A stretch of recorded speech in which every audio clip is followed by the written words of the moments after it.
Hi, I'm Mary, a librarian and book reviewer with a focus on stories written for kids, tweens, and teens. Today I get to share with you this book called The Ring Bearer by Floyd Cooper.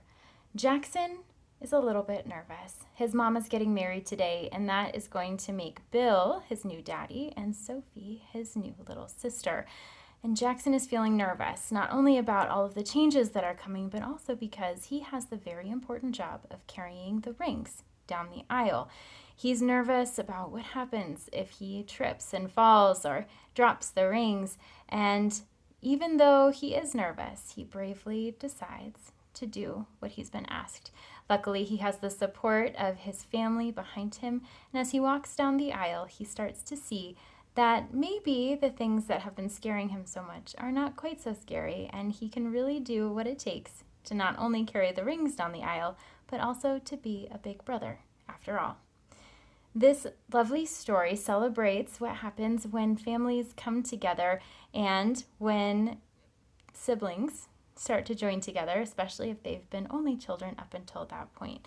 So the book is written for older audience into preschool age because the text is a bit longer on each page, but the illustrations are really lovely and filled with emotion, and readers are going to be able to feel all of the things that Jackson is feeling as the story unfolds. So the book is designed more from Jackson's point of view, but as readers are going through the story, they're going to empathize with many of the characters depending on the age of the reader. So if you have a mama or a papa reading the book, or a grandma or a grandpa reading the book, they're going to see similarities from their own lives as they're reading. And for kids reading the book as well, they're going to empathize with the feelings that Jackson and Sophie are feeling as this big day comes together. So this book in particular is translated also into Spanish, so you have English and Spanish side by side on the pages.